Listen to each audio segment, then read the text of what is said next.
መጋቢት 24 ለኛ የሥራ አጦች ቀን እንዲከበር መንደርደሪያ ሊሆን የሚችል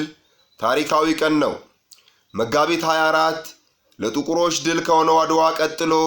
ለዓለም ሕዝብ ያልሸነፍም ባይነት አቋማችንን ያሳየንበት፣ ለአፍሪካውያን ኩራት የሆነውን ከጥገኝነት በመላቀቅ በራስ መቆም መቻላችንን ለዓለም ያስተላለፍንበት፣ የህዳሴ ግድብ የመሰረት ድንጋይ በመጣል በራስ አቅም የማይቻለውን እንደምንችል ለዓለም በድጋሚ አንጸባረቅንበት፣ እንዲሁም በአፍሪካ ታሪክ በይዘቱም ለየት ያለ ስልጣንን በሰላምና በሰላማዊ መንገድ ሽግግር የተካሄደበት፣ የኢትዮጵያ የዲሞክራሲና የፖለቲካ ደረጃ ለዓለም ያሳየንበት፣ በኢትዮጵያ ታሪክ ከቆየው አስተሳሰብ የተላቀቅንበት፣ በመደመር ለአንድ ዓላማ በመቆም ሀገራችንን ኢትዮጵያን ለማበልጸግ የብልጽግና አስተሳሰብን የጨበጥንበትና በታሪካችን ለመጀመሪያ ጊዜ የሆነ የፖለቲካ ፓርቲዎች እኩልነት የታየበት፣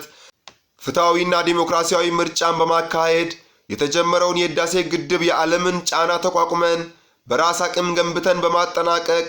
ከራስ አልፎም ለጎረቤት ሀገራት የኃይል አቅርቦት ምንጭ መሆናችንን ያሳየንበትና ሀገራችን የአፍሪካ ህብረት መቀመጫም እንደመሆኗ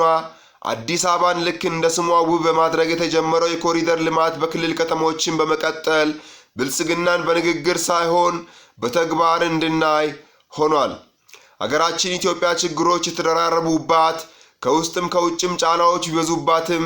በችግር ውስጥ ሀገርን ማልማትና ለቀጣዩ ትውልድ ማሻገር እንደሚቻል አሳይቶናል።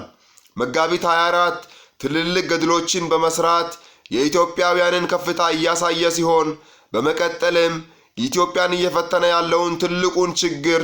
ሆኖ የቀጠለውን ስራ አጥነት በመዋጋት እኛ የተማርን ምሁራኖችን ከጨለማ የምንወጣበት ጊዜ ሩቅ እንደማይሆን በመተማመን የብልጽግና መንግስት በሙሉ አቅሙ ትኩረቱን ወደ ስራ አጦቹ በማዞር የሰራውን ስራ መድገም ይኖርበታል እንላለን። ስራ አጥነት አለማወቅ አይደለም። አመሰግናለሁ።